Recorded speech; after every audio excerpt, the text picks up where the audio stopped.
ताज diagnostic से हमारा ताल्लुक़ है। मैं CEO हूँ ताज डायग्नोस्टिक का। हम कराची बेस्ड कंपनी है और हम लैब इक्विपमेंट्स, लैब इंस्ट्रूमेंट्स और डायग्नोस्टिक की तमाम रेंज में हम डील करते हैं और हमारे पास तमाम किस्म के कंज्यूमेबल्स और इंस्ट्रूमेंट्स वगैरह अवेलेबल होते हैं।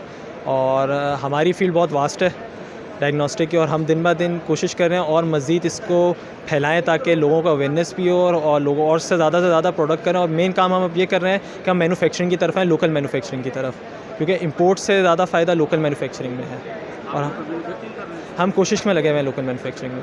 हमारी बहुत सारी चाइनीज़ कंपनी से कोलैबोरेशन चल रही है कि वहाँ यहाँ हमें प्लांट दें ताकि वहाँ हम यहाँ काम शुरू करें उनके साथ कोलैबोरेट करके और यहाँ पे लोकल मैन्युफैक्चरिंग करें, क्योंकि इंपोर्ट साइड अभी थोड़ी बहुत मुश्किल भी होती जा रही है और मुल्क का फ़ायदा भी मैन्युफैक्चरिंग में ही है, इंपोर्ट में फ़ायदा नहीं है। तो हमारा कोशिश यही है कि हम लोकल मैन्युफैक्चरिंग की तरफ इंशाल्लाह ताला नेक्स्ट ईयर से इंशाल्लाह ताला हो सकता है हम कुछ प्रोडक्ट शुरू कर भी दें। प्लांट लगा दें इंशाल्लाह ताला। प्लास्टिक वेयर के हवाले से तो पूरा प्रॉपर हमारा प्लानिंग। आने से पहले आपसे गुजारिश है कि अगर आप हमारे चैनल पर नए हैं तो प्लीज़ हमारे चैनल को सब्सक्राइब करें, लाइक करें और शेयर करें ताकि हमारी हौसला अफजाई होती रहे, और अपने कमेंट से ज़रूर आगाह करें ताकि हम अपनी नई आने वाली वीडियोज़ को बेहतर से बेहतर बना सकें। Thank you.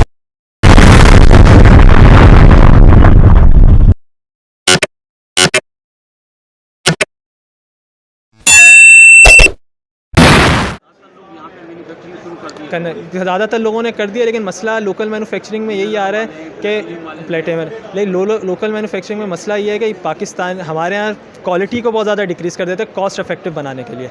हम चाह रहे हैं कि क्वालिटी भी सेम रहे, चाइना स्टैंडर्ड में रहती है वही क्वालिटी रहे, और कॉस्ट भी चाइना इस लेवल पे ही हो, कॉस्ट ना बढ़े ज़्यादा, क्योंकि कॉस्ट इफेक्टिव होगी तभी चीज़ लोकल चलेगी। अगर चाइना चीज़ सस्ती है और हमारी कॉस्ट ज़्यादा होगी और क्वालिटी भी वो मज़ेदार नहीं होगी तो फिर जाहिर बात है वो प्रोडक्ट में। सर ये गवर्नमेंट तो बिल्कुल सपोर्ट ही नहीं करती, गवर्नमेंट का है ही नहीं, और गवर्नमेंट मज़ीद दिन ब दिन जो है टैक्स लगाती जा रही है और किसी किस्म का कोई सपोर्ट नहीं। और आप यहाँ सिर्फ सोचें तो 15 लोग आगे खड़े हो जाते हैं कि ये हमारा हिस्सा क्या है। 22 सही कह रहे हैं आप, पहचान करेंगे जी। और हमारे ऊपर तो एक नई चीज़ इन्होंने कर दी है ड्रैप वाली, उसमें रजिस्ट्रेशन और लाइसेंस और एनलिस्टिंग कराने की। और 3 साल से हमने प्रोडक्ट ऑलरेडी रजिस्ट्रेशन के लिए डाले हैं, वो 3 साल से ड्रैप में वो ऑलरेडी अभी तक रजिस्टर नहीं कर रहे हैं। मसला कर रहा है। मैं इस्लामाबाद खुद विज़िट भी कर आया था, तो उनका कोई मूड ही नहीं है रजिस्ट्रेशन। जिनके ताल्लुकात हैं बहुत अंदर की साइड के, उनके प्रोडक्ट रजिस्टर्ड हो रहे हैं। हमारे जैसे हमने 3 साल से प्रोडक्ट डाले हैं, हमारी रजिस्ट्रेशन की तरफ नहीं आ रहे। वो फॉर्म भरे हुए हैं, हमने डॉक्यूमेंटेशन अपनी पूरी की हुई है, खाली है उसमें डॉक्यूमेंटेशन लेने के लिए जो है ना बाहर से एम्बेसी टेस्ट कराने में हमारे 3 से 4 लाख रुपए लग जाते हैं एक प्रोडक्ट के। और वो इस तरह करते 3 साल बाद तो वो एक्सपायर हो जाता है। अब वो दोबारा फिर बनवा के उनको दो, क्योंकि वो आगे मूव ही नहीं करते फाइल। गवर्नमेंट को थोड़ा स्पीडी काम करना चाहिए, क्योंकि इससे एक बैकड्रॉप ये हो रहा है कि कस्टम में माल रुक जाता है, और उसमें मसला ये होता है कि ये चीज़ें हमारी चीज़ें बहुत ज़्यादा ज़रूरी हैं हेल्थ सेक्टर के लिए। अगर ये चीज़ सामान ही रुक जाएगा, कस्टम में डिले हो जाएगा, तो हॉस्पिटल और लेफ्ट साइड तो बिज़नेस बिल्कुल ही स्टॉप हो जाएगा आपका। तो पेशेंट्स को तो जैसे अब बीच में देख लें, अभी इंसुलिन का बहुत बड़ा इशू हुआ है फार्मा का, क्योंकि वो मसला ये है कि उनका रॉ मटेरियल नहीं आ रहा। इसी तरह हमारा बीच में कोविड में मसला हो गया था, फेस मास्क इन्होंने ड्रैप में डाल दिया था, तो कोविड में फेस मास्क शॉर्ट हो गया था। व्हील चेयर तक इन्होंने ड्रैप में डाल दिया। मसाइल चल रहे हैं, खुल नहीं रहे, फिर खुल रहे हैं। जी। इंपोर्ट हम कर रहे हैं सर। इंपोर्ट में ये है कि दिन ब दिन मुश्किल है। अब इन्होंने कर दिया 180 डेज़ पेमेंट। बैंक से एलसी जो आपको खुलती है 180 डेज़ की खुलती है, 6 महीने बाद पेमेंट होती है पार्टी को। अब बहुत सारी कंपनीज़ जो ट्रस्टेड कंपनीज़ वो तो ट्रस्ट कर लेती हैं, लेकिन जो कंपनीज़ न्यू हैं या जो इतना ज़्यादा ट्रस्ट नहीं करती, तो उनके साथ हमारा बिज़नेस टोटल ओवरऑल ख़त्म हो चुका है, क्योंकि इतना लंबा क्रेडिट हम नहीं करते किसी के साथ 6 मंथ का, तो वो बाहर मुल्क पे बैठ के हमारे साथ कैसे क्रेडिट करेंगे। जबकि बैंक अगर ज़िम्मेदारी ले भी रहा है, लेकिन फिर भी क्योंकि हमारे मुल्क की इकोनॉमिकल सिचुएशन ही ऐसी है इस वक्त कि कोई कंट्री उस पर वो लेना नहीं चाह रही रिस्क, फॉरेन एक्सचेंज ही नहीं है, ये मसला है। और फिर बैंक का रेट का मसला ये है कि गवर्नमेंट एक्सचेंज रेट बताती है कुछ, बैंक का रेट कुछ और होता है, वो बड़े एक अलग मसला है। और फिर कस्टम के मामला बहुत जी गवर्नमेंट ने लॉ कर दिया है बायर को, एलसी आपकी 180 डेज़ से कम खुलेगी नहीं। डॉक्यूमेंटेशन है, और फिर क्लियरेंस में कस्टम वाले माल रोक लेते हैं कि ये डॉक्यूमेंट, वो ड्रैप का इशू आ जाता है कि आपका प्रोडक्ट रजिस्टर्ड नहीं है। अब हम उनको बताते हैं हमने ये फॉर्म हमारे पास है, 3 साल से रजिस्ट्रेशन डाली हुई है, अब सामने वाले वो रजिस्टर्ड ही नहीं करें। चलो एक रजिस्टर्ड नहीं करे कोई, उसका वो तो बताएं हमें कि इसका बैकड्रॉप क्या है कि हम क्यों रजिस्टर्ड नहीं कर रहे हैं। वो रीज़न क्या दे रहे हैं कि हमारे पास काम बहुत है, फाइल्स बहुत ज़्यादा लगी हुई हैं। जैसे कि आप गाड़ी की रजिस्ट्रेशन करते हैं तो पहले आप अप्लाइड फॉर रजिस्ट्रेशन लिख देते हैं, अप्लाइड फॉर किया हुआ है, तो उस पर आपको पकड़ता नहीं है। सही। तो इस तरीके से जब आप रजिस्ट्रेशन के लिए देते हैं तो वो भी इस तरह से कोई आपको फॉर्म दे, कोई ऐसा दे कि भाई इन्होंने हम अप्लाइड फॉर किया हुआ है, जी अप्लाइड किया हुआ है। इस तरह से प्रोसीजर होना चाहिए। सर एग्जीबिशन के बारे में क्या कहना चाहिए? सर एग्जीबिशन अच्छा है, पहले भी किया है इसमें हमारा सेकेंड ईयर है इसके अंदर, और हमारा थोड़ा अच्छा एक्सपीरियंस है। थोड़ा हमें भी मार्केटिंग साइड का इल्म हुआ है, इस तरह के लोगों को हमारे प्रोडक्ट के हवाले से आइडिया हुआ है, तो इस वजह से हमें थोड़ा माशाल्लाह बेनिफिट रहा है। पिछले साल भी हम आए थे तो हमें ओवरऑल एक्सपीरियंस हमारा बहुत अच्छा रहा था। लेकिन इसमें थोड़ा सा इशू एग्जीबिशन में ये है कि इसमें प्रोफेशनल लोगों का बहुत ज़्यादा फुकदान है। मतलब हैं, ऐसा नहीं है कि नहीं है, पूरा ओवरऑल ही नहीं कहूँगा कि फुकदान है, लेकिन स्टूडेंट साइड बहुत ज़्यादा है। तो स्टूडेंट साइड भी अच्छी चीज़ है, वो फ्यूचर के लिए बेहतर है, लेकिन बात ये है कि प्रोफेशनलिज्म ज़्यादा अगर होता है तो वो थोड़ा काम करने में मज़ा भी आता है, बिज़नेस मिलता है। और पास वो बेसिकली ये बिज़नेस के लिए हम ही आए हुए हैं, बिज़नेस के लिए आए हुए हैं। तो मेन चीज़ ये है। लेकिन स्टूडेंट से ये है कि स्टूडेंट्स आते हैं तो वो अपना वो करने आते हैं, लेकिन उससे हमें कोई इतना ज़्यादा रिसर्च के लिए आते हैं, हमें कोई इतना ज़्यादा कोई उससे फ़ायदा नहीं है। अच्छा सर, दूसरा जो आपकी जो प्रोडक्ट है इसके हवाले से थोड़ा सा बताइए, आपकी प्रोडक्ट कौन कौन से सेक्टर में इस्तेमाल हो रही है, कहाँ हो रही है? सर हमारी बेसिकली प्रोडक्ट्स जो हैं, हम ज़्यादातर डील्स करते हैं इंस्ट्रूमेंट्स में, microscope, centrifuges, chemistry analyser, urine analyser में ना। तो ये बेसिकली लेबॉर्ट्री डायग्नोस्टिक लेबॉर्ट्रीज़ के आइटम है और डायग्नोस्टिक लेबॉर्ट्री में यूज़ हो रही हैं। ज़ियाउद्दीन हॉस्पिटल्स हो गए, या आपका आगा खान हो गया, पटेल हॉस्पिटल हो गया, इन सब हॉस्पिटल्स में हमारे प्रोडक्ट्स जा रहे हैं अल्हम्दुलिल्लाह।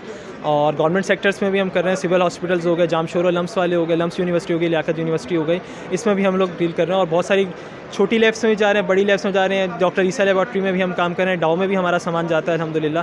तो हम क्योंकि इंस्ट्रूमेंट्स में भी करते हैं और उसके अलावा हम कंज्यूमेबल्स में भी करते हैं, इसके जो कंज्यूमेबल्स होते हैं उसमें भी हम डील करते हैं। तो वो उस वजह से हमारा प्रोडक्ट अल्हम्दुलिल्लाह ऑल ओवर पाकिस्तान में हम डील कर रहे हैं। कहाँ से कर रहे हैं आप?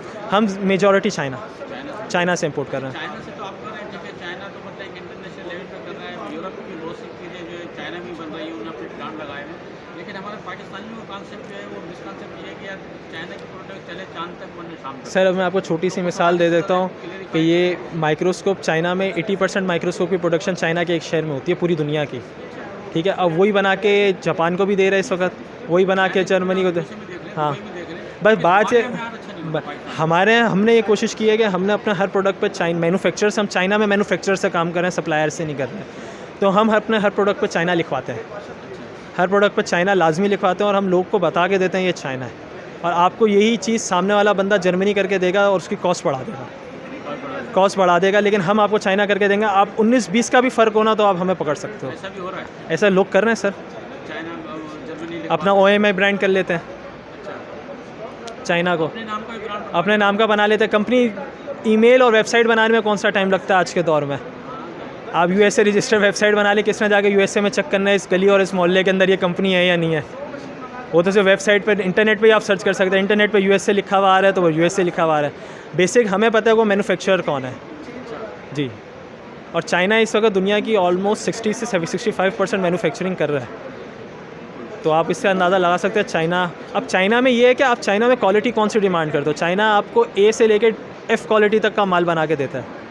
तो आप जो इम्पोर्टर है वो माल कौन सा मंगा रहे हो उस क्वालिटी के ऊपर है। पाकिस्तान में प्रोडक्ट आती है उसका म्यार अच्छा नहीं नहीं सर, उसमें भी कंपनीज़ के ऊपर है। कंपनीज़ क्या करती हैं, बेसिकली शुरू में अच्छा प्रोडक्ट मंगाती हैं, कंज्यूमर को आधा तक लगाती हैं अलग, और उसके बाद जब प्रोडक्ट रनिंग में आ जाता है ना उसकी क्वालिटी गिरा देती हैं। ये कंपनीज़ का बैकड्रॉप है, बिज़नेस ज़्यादा प्रॉफिट मार्जिन ज़्यादा लेने के लिए। अल्हम्दुलिल्लाह हम इस साइड पे ये काम नहीं करते। हम जो पहले प्रोडक्ट इंपोर्ट कर रहे थे, हमारी कोशिश ये होती है क्वालिटी को मज़ीद बेहतर करें, क्योंकि एक बंदा अगर चीज़ के पैसे खर्च कर रहा है तो उसको लॉन्ग लास्टिंग एक्सपीरियंस और एक उसको अच्छा एक्सपीरियंस मिले, वरना वो हमसे क्यों बिज़नेस करेगा। और यही हमारी खूबी है कि अल्हम्दुलिल्लाह हमारे पास कस्टमर रिटर्न आता है। लोग चाइना पसंद नहीं करते थे, हम चाइना करके लोगों को सामान देते हैं और कस्टमर हमारे पास रिटर्न आता है। अभी आप मतलब पाकिस्तान में भी चाइना से कोलैबोरेशन कर रहे हैं? हम चाइनीज़ कंपनी के साथ काफ़ी कोलैबोरेशन में लगे हुए हैं, और इंशाल्लाह ताला नेक्स्ट ईयर हो सकता है कि मैं आपको खुद बताऊँगा हमने कुछ प्रोडक्ट मैन्युफैक्चर चाइनीज़ कोलैबोरेशन से कर लिए हैं।